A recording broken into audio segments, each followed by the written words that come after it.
politics and above religion, a moral authority exists known globally as the Ageless Wisdom. It is the study of consciousness, the mystery of awareness, which cannot be measured, yet will not be denied. Stay tuned as we explore consciousness, the fundamental nature of reality. Welcome to the Ageless Wisdom Mystery School with Michael Benner. And good afternoon. This is the Ageless Wisdom Mystery School. I'm your host, Michael Benner. This is a program heard every Tuesday afternoon at 1 o'clock on KPFK throughout Southern California from Santa Barbara to San Diego, and also podcast for the world at kpfk.org, kpfk.org. A program about consciousness, about self-awareness, self-improvement, and today, about the nature of the self. What does it mean? It's one of those things that most people never consider throughout their entire lives. What is this essence that we call the self? Myself, me, or I. I am this. I feel this way. I think. And who is I, after all? This is a question most people don't consider because it's just so terrifying.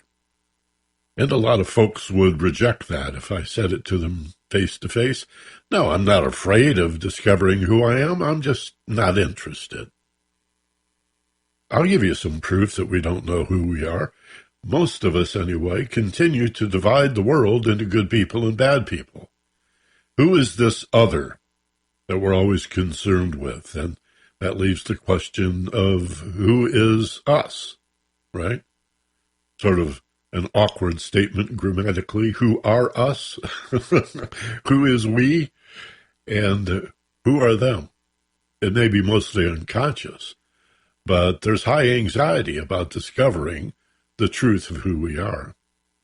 And some might consider it to be good news, others bad news, that, as our guest today will explain, at least in her belief system, and one that I pretty much share as well, we're really mistaken when we even use the word self. It's paradoxical that we live in a universe, a single thing, spinning around, and yet like a tree with many branches, there is this diversity of forms. We live in what appear to be separate bodies in the world of separated forms, and so everything is separated into good and bad, into right or wrong. And we don't think very much about the middle, about the intersection, about the both. Well, maybe we're good and bad. Maybe there's light and shadow in every single one of us, and the highest saint is capable of immoral or unethical behavior.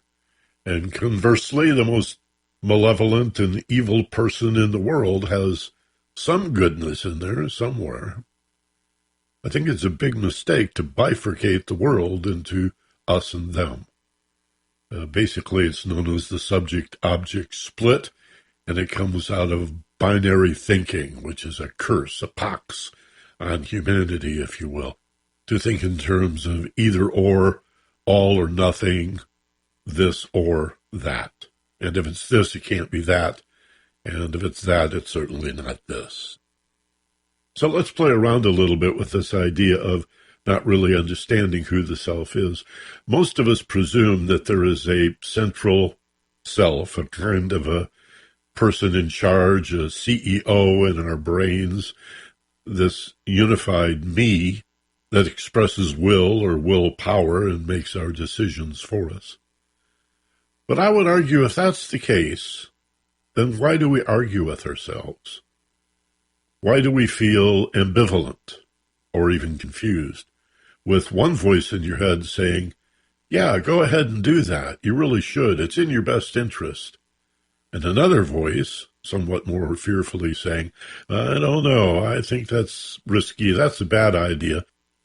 And maybe a third voice that is somewhat different from either of the first two, or a fourth or a fifth. And then all these voices are competing for your attention in your head, And you might utter to a friend, I just don't know what to make of it. I don't know what to think. As if you are this unified sense of being, this self. And you're not.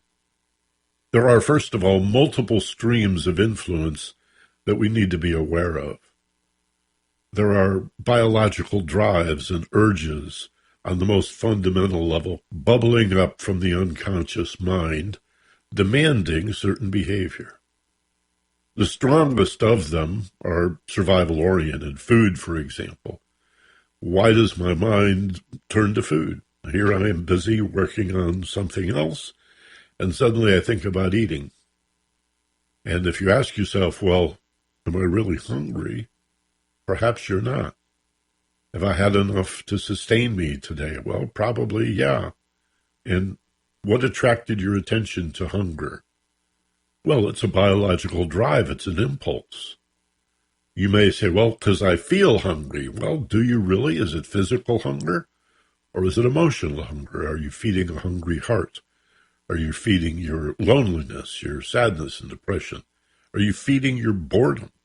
And are we self-aware enough to ask yourselves that question?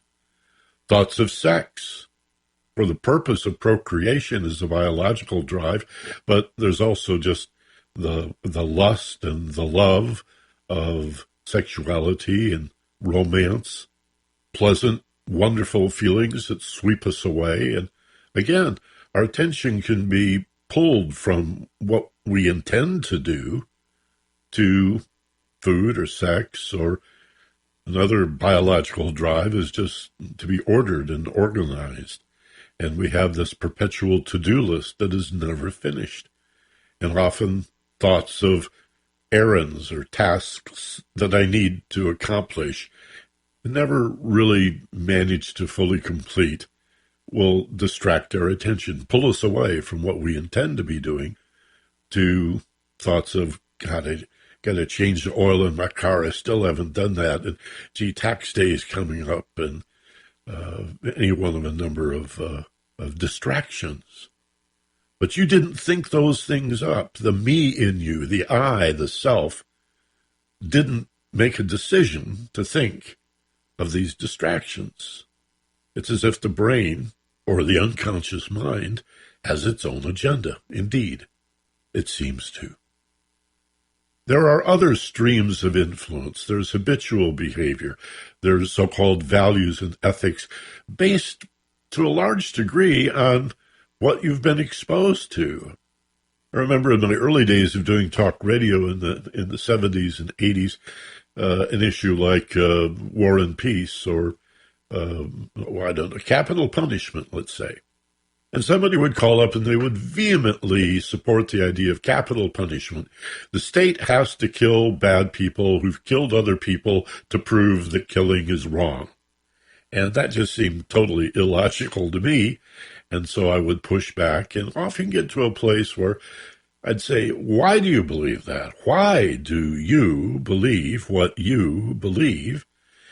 And more often than not, I would get a response along the lines of, well, everybody knows capital punishment is a deterrent. And I'd have to say, well, as a matter of fact, everybody does not know that. There's actually quite a bit of evidence that indicates that it is not a deterrent, that most capital crimes, murder, results from spontaneous behavior. It's not even a decision. And there again, why was the murder committed? What impulse? What out-of-control rage if no decision was made, no intention, if there was no plan? So if we have all these voices, all these ideas competing for our attention, demanding our attention, often arguing with each other, yes, you should, no, you shouldn't, yes, I will, no, I won't, then why do we continue to believe the idea there's just one of us in our head? And our guest today, Ayse Hogan, is going to talk more about this sense of self. Who is saying, yes, I am? Or what does it mean to say, I am that? When we say that one, do we mean this one or that one? Or the only one? One is a whole thing. One is completion, is holism. as opposed to this one, but not that one. I mean, our language is even confusing. And before I bring Ayse on, let me share with you another example of this conundrum. This is a little enigma, a bit of a riddle that I often share with my students in classrooms and my private clients as well. I'll write on a piece of paper or have them write down on a sheet of paper, I can hear the voice in my head reading this sentence. And then I ask them, quietly, silently to yourself, read that over 3 times. And I'll wait while they silently read. I can hear the voice in my head reading this sentence. I can hear the voice in my head reading this sentence. And then a 3rd time, and then I say, so, are you the voice in your head? 90% of people say, well, of course, obviously, I can hear it. So I'm the voice that's reading the sentence. That's who I am, this voice in my head. I say, if you are the voice in your head, the object of this sentence, I can hear this voice in my head, then who is I can hear? If you're the voice, who's listening?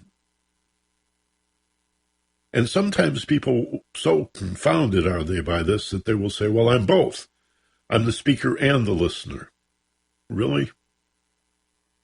Maybe you have to sit with that for a while to figure it out, but you can't be the speaker and the listener at the same time. Somebody's speaking, somebody's listening. And if you're the voice in your head, you're not the listener. And this is the secret of non-attachment.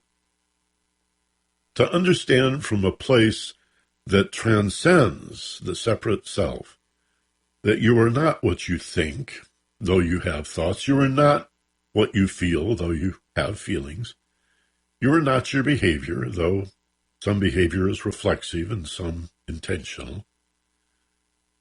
You are the awareness of those things, and yet most of us are not aware of being aware. This is called metacognition. Sometimes it's defined as thinking about thinking, but a better definition is to be aware of being aware. I can think with varying degrees of awareness of my thinking, but most of my thinking I'm not very aware of. I don't know where it comes from. I don't know why I believe what I believe. Same with feelings. When I feel angry, I am an angry person. And how aware am I of the fact that there is hurt in that anger? There is sadness in that anger. There is fear in that anger. There is confusion and uncertainty in that anger. There's all those feelings. Most of us are not aware of that. So to be aware of who you really are is really a transcendence of the idea of self as a separate being. Now, I'm sure for some of you, you know this material. Many of you, this is a little confusing. That's why I'm bringing in an expert. So stay with us through this very short break, and I'll introduce you to Ayse Hogan, who will discuss this topic in, I think, some really fascinating ways. So stay with us. You're listening to the Ageless Wisdom Mystery School on KPFK. I'm Michael Benner, and we'll be right back after this. The Car Show has aired on KPFK since 1973. And perhaps you have a car that's been sitting in your driveway since 1973 or 1993. Or maybe you're still driving it, but it's time to say goodbye. Get rid of that thing and help KPFK at the same time. Your donation of your old car gets it out of your life and helps KPFK as a tax-deductible donation. And not just cars, trucks, boats, and motorcycles are also welcome. It's easy. Just call 877-KPFK-AUTO and we'll handle all the details. Let your old car help KPFK. My guest today in the Ageless Wisdom Mystery School here on KPFK is Ayse Hogan. She's from Ontario, and we're going to talk today about identity, really, who we are, what we're for, why we're here, that kind of stuff. Probably the most terrifying set of questions anybody can confront. Oddly, we may not even be aware of how frightening it is to consider who we are, both as unique individuals and yet part of the whole thing, the whole shebang. How could that be? Seems like a contradiction. Well, it is paradoxical, but it can be resolved, and Ayse is going to help us do that today. She is a hypnotherapist, but brings in a number of allied practices in her private work. And she also has a project we're going to talk about later in the show, an online academy of teachers from all over the world. We'll chat a little bit about that too. So first of all, welcome to the Ageless Wisdom. Ayse, nice to have you with us today. Thrilled to be here, Michael. Thrilled to be here. How's the weather in Ontario this winter? You know what? It's like a couple days ago, I had about 2 feet of snow on my lawn, and I woke up in the morning. I went to bed with 2 feet of snow on my lawn and woke up in the morning and it was gone. There was only grass, and it was a nice warm day. Today's kind of cold. It's been a little bitter today, but no snow, which is really nice. And I live in the middle of the snow belt, so it's nice that there's no snow, that it's gone. I remember growing up in Michigan, Ontario was a neighbor. So we would often visit. And in those days, it was easy to go back and forth over the border. Yeah, I miss that. I have some friends in Michigan that I used to go to once a month, and I haven't been able to go for quite some time now. Yeah. Well, hopefully that'll get better. We're hoping for everything to get better. Are you feeling safe from COVID? Oh, I'm completely safe from COVID, just simply because I know I won't catch it. It's a way of knowing. You know, people live in that. You said an interesting word earlier, and we can talk about that, was hope. And I don't really live in the land of hope, because hope is, to me, it's not a committed word. It's a hope. It's a wish. You're not committing to that. And I've committed to never catching COVID. I've committed to knowing that my immunity is 100% plus, and that if I walked into a room full of people with COVID, I would never catch it. So I know that to be true, which is kind of an interesting feeling. It's a feeling, but it's also a mindset. Yeah. And yet, I bet you're not foolish or reckless about it either. No. I mean, I still do all of the things, the precautionary things I have to do. I go out in public. I put on my mask. I do that, not just for myself, but for others, you know, so that they feel safe to be around me. And, you know, when people come into my clinic or whatever, when they're allowed to, absolutely. But, you know, to me, it's because I know. You know, I'm back into that knowing, that remembering that we're going to be talking about today. If we really put our minds to it, and here's something I'm just going to throw out there right away off the bat. If we all actually put our minds to it, we could get rid of COVID on our own. We wouldn't even need a vaccine. We'd have to get a different program to devote it to that.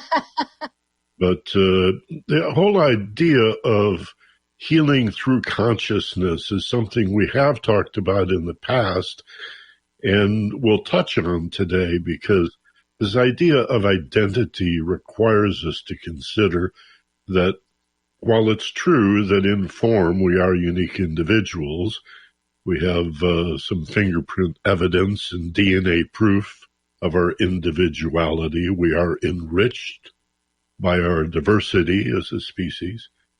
And yet it appears that we're all part of one thing. Mm-hmm. In fact, the ancient Egyptians, their Hermetic philosophy refers to divinity as the one thing or the one life.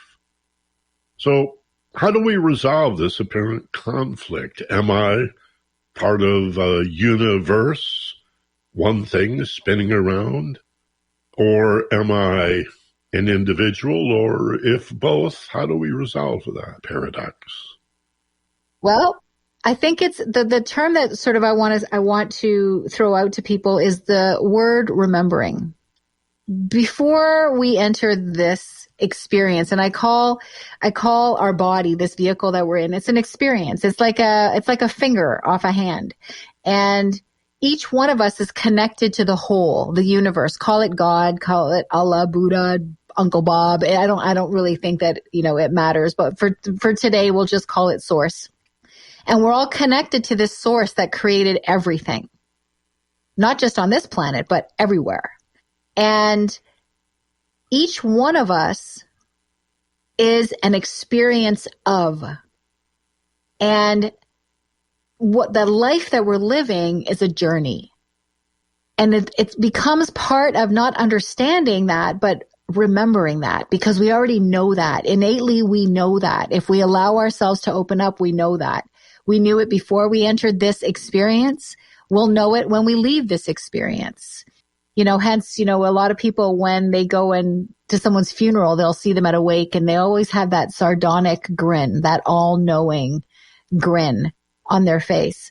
And it's that they know. They remember fully. They remember. And I think we're moving into a time now where that remembrance is important.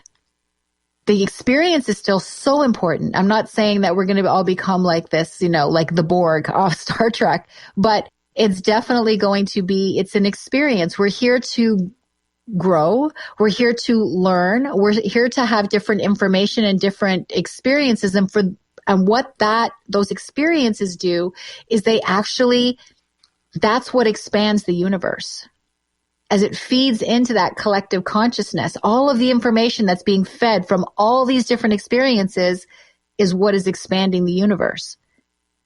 When I reflect on the nature of intuition and its complete absence in our school system, right?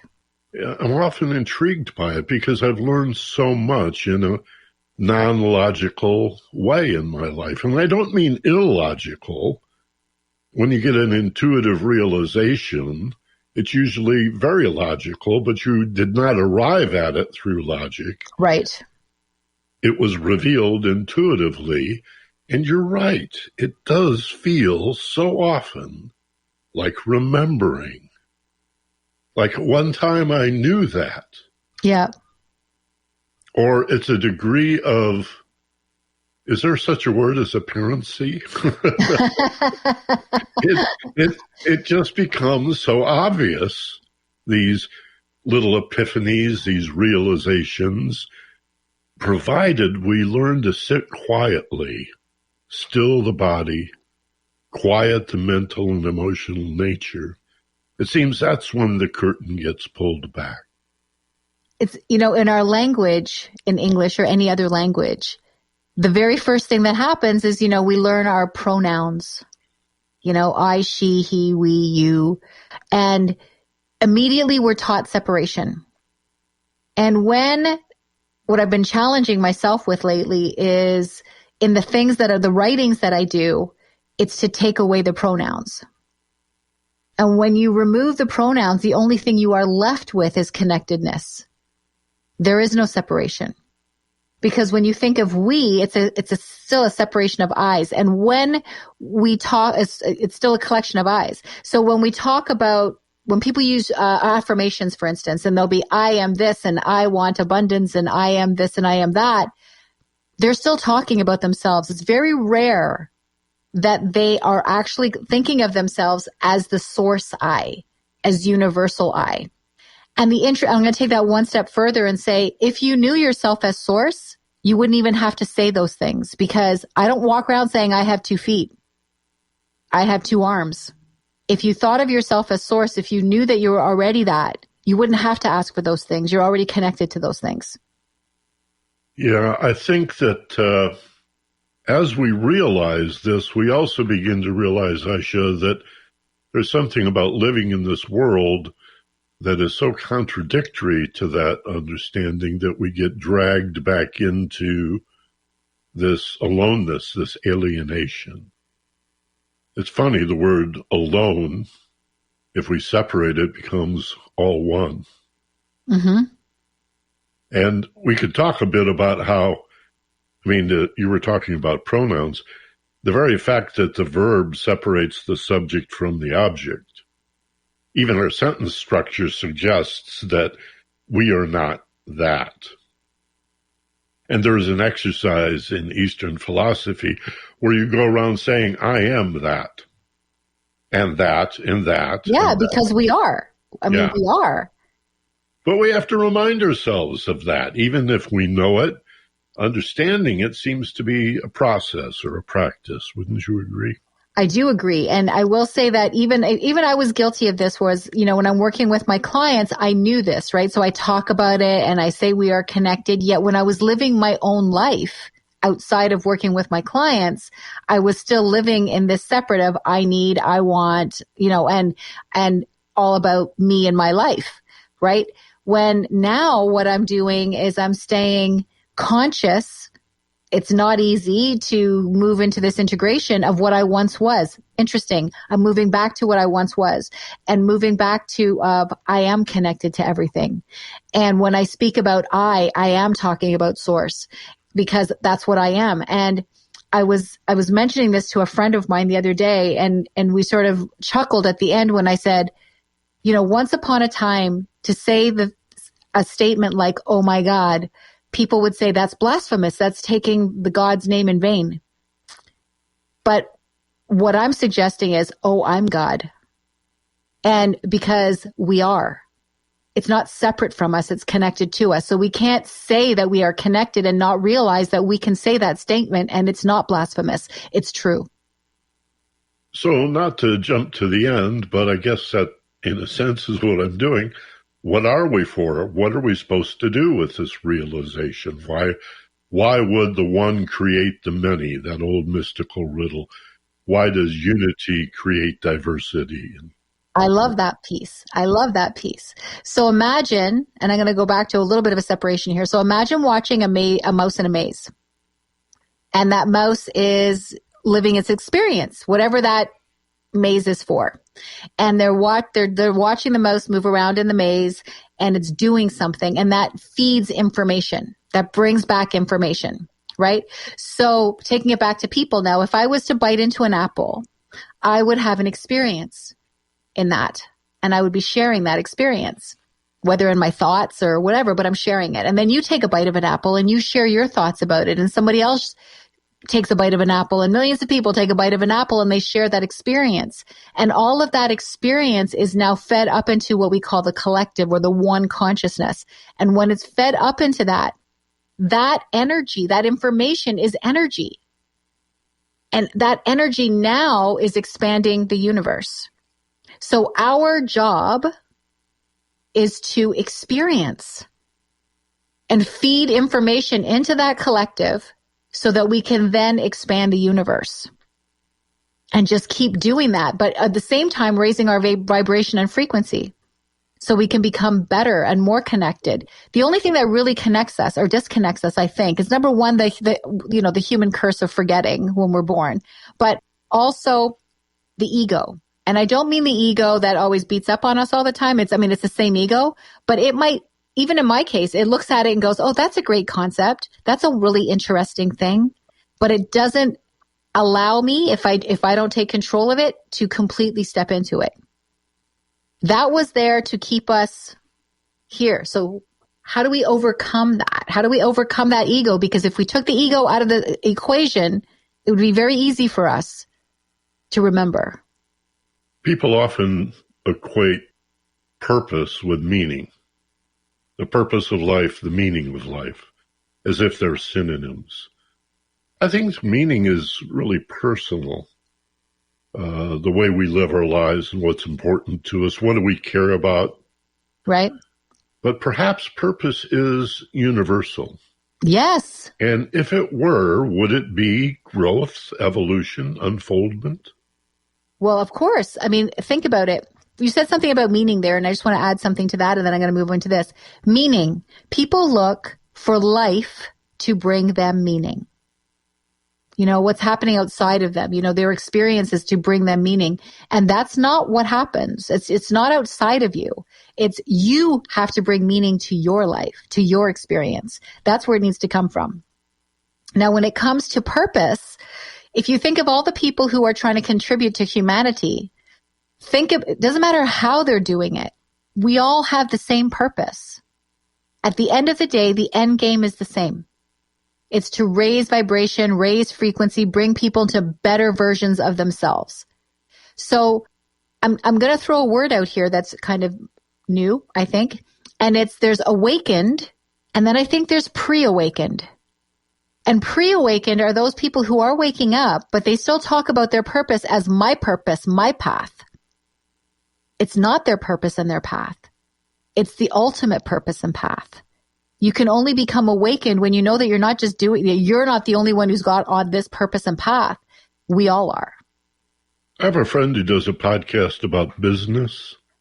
Mm-hmm. And the other day he was talking with a entrepreneur about the fact that they did not need to make billions of dollars. And they were sort of congratulating each other for their values. You know, I don't need $1 billion. And isn't that odd? You know, aren't we unique that we don't care about that? And I started thinking, have you people forgotten that there are millions and millions of women and men who decided to become, let's say, school teachers? Not because they were going to get rich, barely make a living, you know. And right. In America, we have school teachers that live out of their cars and yet use their own money to buy pencils for their kids. So dedicated, so devoted are they? How many nurses could have been doctors? They're intelligent enough. They had the resources, but instead they chose a more hands-on, personal and intimate relationship as a nurse, knowing they were never going to get wealthy, you know, and live in a mansion and drive a fancy car by being a nurse. But they were devoted. There were other reasons that these people decide to be, again, not for lack of opportunity. There are people who just never are able to gather together the economic or academic resources. But many people have that, and yet they choose to be of service. Because that's our ultimate need. Our ultimate need is not food, water. I mean, that's stuff that, you know, that's survival. Our ultimate need is to be able to contribute. You know, contribution is an ultimate need, to be able to say, you know, even if it's to leave a legacy of some kind, but to be able to contribute, to help people. Ultimately, that's where we want to be. Let's talk more about that, the nature of caring. Why do we care? Why does it even matter? Why do we care? You encountered an injured animal. You immediately want to help. It's not even your animal. Why did the guy turn against his better judgment and run into the burning building to save a kitten that wasn't even his? Because we're connected. I think some people not lose the connection, but turn their back on it. But others, like you said, the people living out of their car, the nurses, the one thing that happens though, so unfortunately over time with many of them is they forget their why. They get so caught up in what they're doing every day that they forget why they're doing it. They forget what motivated them to choose this, to choose to be of service. Instead, they're worried about the politics of working in the hospital or what am I not getting being a teacher? But they're not thinking about, I chose this and this is my real reason why. And it's not that superficial reason that we first think it is. It's going deeper than that. When I speak to people and I ask them, why do you do that? You know, why do you want that goal? Why does that speak to you? They will instantly come back with something. But then I start asking them like, okay, so why is that important to you? And then they'll give me another reason and I'll say, okay, well, why is that important to you? And I'll take them down and down, usually about 7 levels of, well, okay, well, why is that important to you? Because at some point it drops out of their brain space into their heart space. And now there's like this thud and it usually brings in some kind of like emotion from them. And it's like, now you're talking about what your motivation is, not that other thing. Yeah. This is it. The real reason is beyond reason. Yes. Ayse Hogan, my guest, will be back with more. You're listening to the Ageless Wisdom on KPFK. KPFK celebrates Women and Women's History Month. Many young people think that the revolution began when they woke up. Maya Angelou, circa 1977. In the 19th century and in the 18th century, there were white American women who were involved in the struggle against slavery, who were serious. Unfortunately for us all, Their names, for the most part, have been lost on the sands of time. Unfortunately, I feel belittled because I'm not able to tip my heart and my hat to those women who risked and sometimes lost their lives in the Underground Railroad movement, not because they loved blacks, but because they loved truth. They loved truth more than life. And because of those women, we are all here today. Happy Women's History Month from KPFK. KPFK is listener-sponsored radio, which you can support at kpfk.org.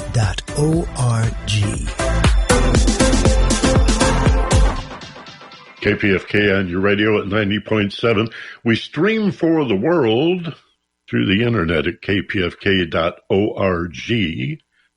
And these programs are all podcasts at the Ageless Wisdom Mystery School. The current episode of this stream you can hear at theagelesswisdom.com. My guest today, Ayse Hogan, and I are talking about identity, really. Who are we? And what do we mean by self?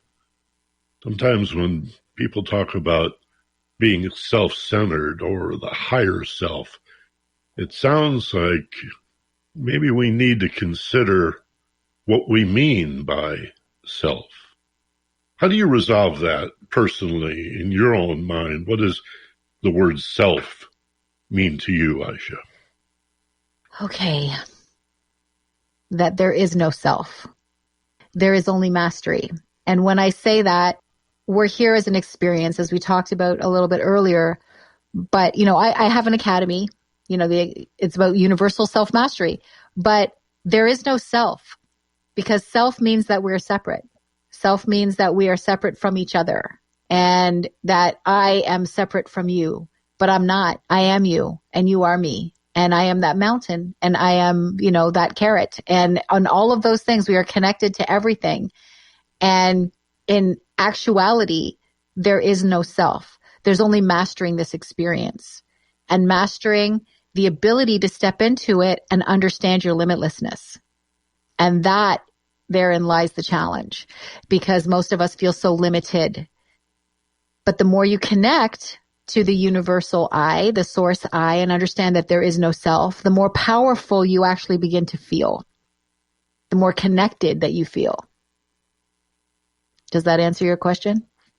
Yeah, but I always hesitate to use the word but when you reveal such wisdom. I mean, the finger is not the body, but it has value. Oh, yes. I'm a guitar player. I'm well acquainted with the difference between each of my fingers. Each serves a different role. And the thumb, good Lord, what would we do without the precious thumb? But that finger would not be able to live by itself without you. Indeed. But both things are true. I mean, what would be the higher self if there is no self? I've thought about this recently, because I talk about the higher self as well. But I think I always thought about the higher self almost like, I'm a very visual person. So, one of the things that I teach is past life regression. And I haven't taught it in the last year just because past life regression is not resonating with me anymore. It's almost like other life intention rather than past life regression, because there is no time.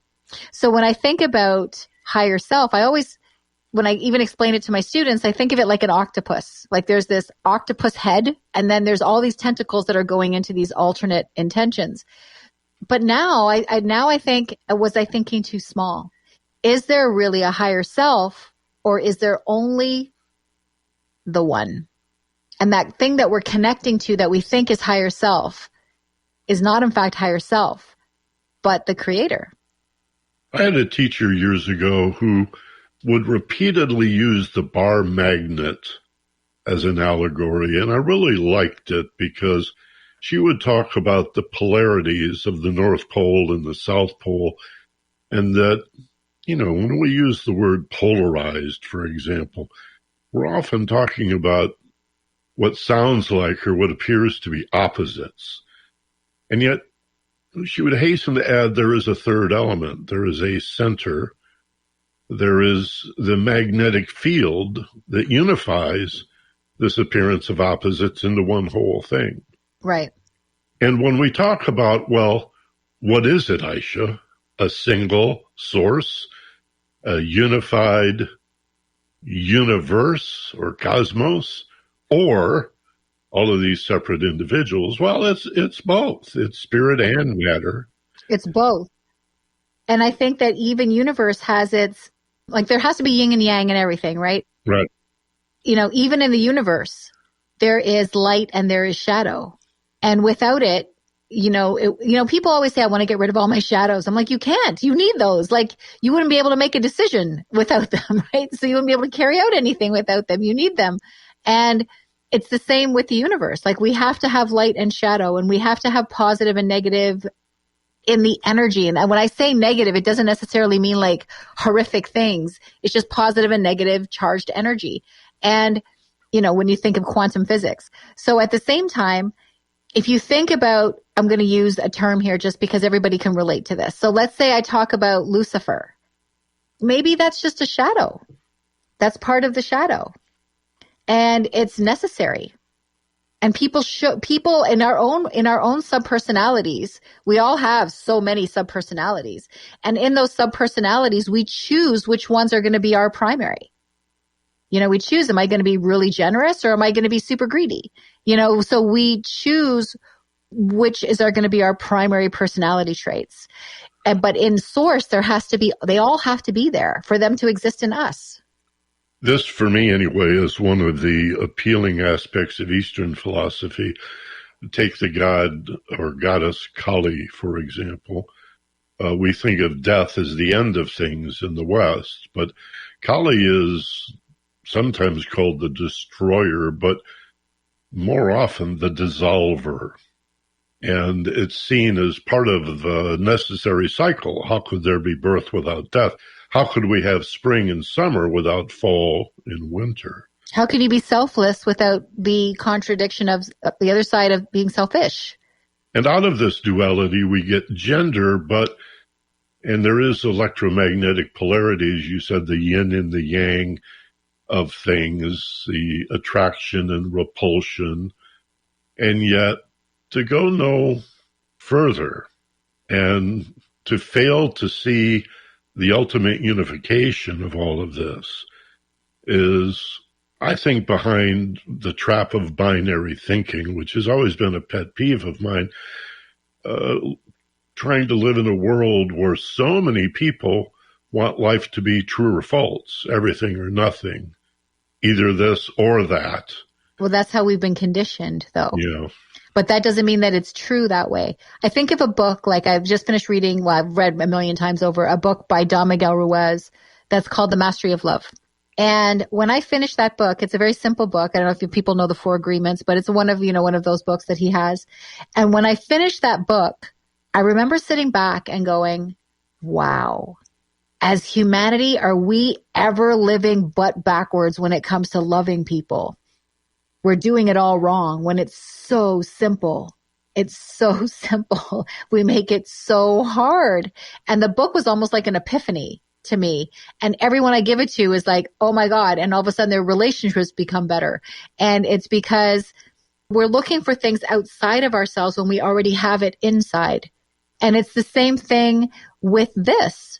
We're looking for instant gratification. We're looking for material things. We're looking for this. We're looking for that. We're looking for the next best thing that everyone's telling us that we have to be good and to be a powerful person or to be a leader or to be an influencer. You must do this, this, and this, and this, and this. We already have all those things. We already have what we need. And it's so much more simple than that. Because we've seen people, look at celebrities. They have everything. They have everything, and how many of them end up ending their own lives? Because there's no fulfillment. It's all from the outside. There's nothing inside.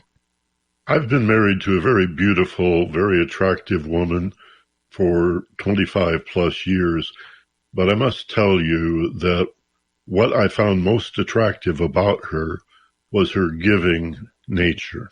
Nice. And she would always find something to give. she would gather up flowers and give them to her neighbors. When the lemons came in on our lemon tree, she'd get this big basket and go around to the neighbors. And she didn't even say, hey, if you need lemons, come on by. She was on their porch with the basket giving away the lemons. And I didn't really need to ask her why she was doing that, because she radiated. She would come home with this glowing, peaceful, serene sense of fulfillment that was just so impressive. That's beautiful. I wanted to be part of that, And when you give, there's no need to concern yourself with receiving. Exactly. Because you can't give with expectation. Expectation is always going to lead to disappointment. So give, and if you get something back, yay. And it may not even come back from that same person. So I spend a lot of time contributing things, and I don't always get it back from the same people I contribute to. It comes from somewhere else sometimes. These are the lessons of generosity and gratitude and appreciation. And when you truly let go of something and give it without a need, even for appreciation or gratitude. A lot of people think of themselves, I guess I'm revealing my own mental head trips on this, finding that I was giving, but I still needed to be appreciated. I still wanted somebody to thank me and recognize me as generous. And in time, I thought, well, then you're not really giving, are you, Michael? No. It's some sort of trade out or swap that you're doing. What if you didn't even need to be appreciated? No. And then I remembered these admonitions from various holy books and philosophies about giving anonymously. And I thought, and Christ talks about not praying in public or not giving alms in public as some grand gesture of what a generous person you are, but to be humble about that, not make a show of it, because then you're really undoing any benefit that right. might accrue. Right. You just have to do it to do it. And, my father used to say to me when I was a kid, and I always thought it was negative, negative. He's saying something negative to me. Why is he trying to teach me that? And he would say, give everything that you want. Expect nothing. Expect nothing. And I thought, what do you mean give and expect nothing? What do you mean give and expect nothing? And it wasn't until I finally started doing my own work, and after my father died when I was in my 40s, when I finally got it and it clicked in my head, where I was like, expect nothing and you will never be disappointed. And part of loving yourself, that was a huge thing I had to learn how to do, was love myself in this experience. Because when people say they don't love themselves, here's one for you. When people say they don't love themselves, they don't trust themselves, but they believe in a higher power. That is the biggest oxymoron. How can you love, let's say God, how can you love Source, love God, trust God, love God, but not love yourself? Well, that's the issue I have with prayers of petition. As if God were Santa Claus, you don't have anything. This is a misinterpretation of spirituality, I think, and the personification of deity in form. But God, give me this, give me that, even grant me serenity and such. That reinforces this idea of separateness. Right. But there is a quality of prayer or contemplation where you immerse yourself in the unity of things, reorient yourself and say, I am Source. And the universe knows what it's doing. We don't really need to micromanage things. No, we don't have to micromanage. And, if you're looking for serenity, I think of it looking like for a set of car keys. Like, I own my car. It's mine. And sometimes I lose my keys and I have to go around and I got to search for them. And it's like that, it's like, I need to find my serenity. I know I have it. I just got to go find it. Like, it's instead of God grant it to me. Well, since I'm already part of God, why am I asking myself for this? I got to go find it. Right. So sometimes it's just, you've misplaced it. You just got to go get it. You got to remember where you put it. And it all comes again back to the remembering. You just got to remember where you put it. It's there. You just have to reach in and grab it. It may seem like a minor point, but I think this is huge. I think it's really big. Now, speaking of giving, you have a project that you have created that is really the means by which I know of you, and that's your international academy, your online academy of women and men who are teachers and healers and facilitators of development. Why don't you talk a little about that? Okay. Well, at first I was just, working in my own practice. I have my own practice, the Chakra House of Healing, where I help a lot of people. And then when pandemic came, I actually went into a meditation. I slipped into a meditation like I always do. And this time I felt myself getting a huge message. I'm not going to get into all the logistics around it because it'll take me too long, but basically telling me that I had to start this academy. And I thought at first when I came out of the meditation that it was going to be brick and mortar. And I remember thinking, how am I going to do that? Like, I remember looking at my ceiling going, do you know that we're in the middle of a pandemic? Like, how am I supposed to do that?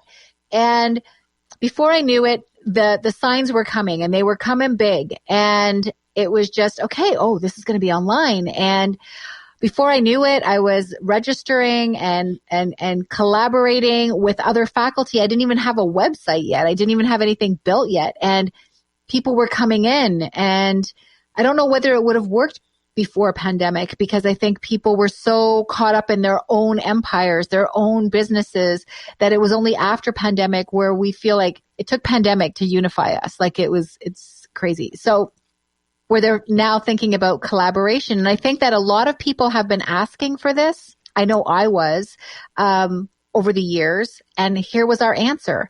And now, I'm over 75 faculty now, and we have over 100 courses, and it's a complete community. So it's not just a learning platform. It's not where you come and you take a course. It's also where you come and you're a part of something. You're a part of a community. And we've just recently really opened up. I mean, we've been open, but I haven't really put it out there yet the way I wanted to, because I've been working on, tech stuff. But we're really going to be focusing more on this mindset. So where people have to understand or need to understand, or perhaps stretch their memory and say, listen, I want to get into that. I want to remember who I am. I want to work as a unified force. I want to be better. I want to collaborate. I want to contribute. I want to be better. And this is a place where you can find all of those teachers and those leaders and those mentors and the people with passion that want to help you get there. And you don't have to go look for them. They're all under the same virtual roof. And you're not talking about a dozen or 24 teachers. You're talking about hundreds of teachers and healers. And eventually we will be over 500. I don't know how I know that. I just do. We will be over 500. We're at 75 now. And the only reason we started off with 100, just over 100, 120 teachers. And the reason we've slipped back to 75 is I'll tell you why. Because people do not know or understand being one yet. So they slip back into their separateness because they understand separation. They understand it's familiar. The unknown is frightening. So being a part of a community for them is a concept, but it's scary. So that's, I'm going to come into this and it's not like they don't have their own businesses. They do, but they don't know how to make it work as one, right? And it's a trick. But the trick becomes just remembering who you are, and everything is connected and it's all going to work out fine. But it's that conditioning of being separate. Yeah, that's the dilemma in networking, where you join a business network to get referrals for other people, and yet you find 80% of those people are really there for the referrals they can receive rather than the referrals that they pass on.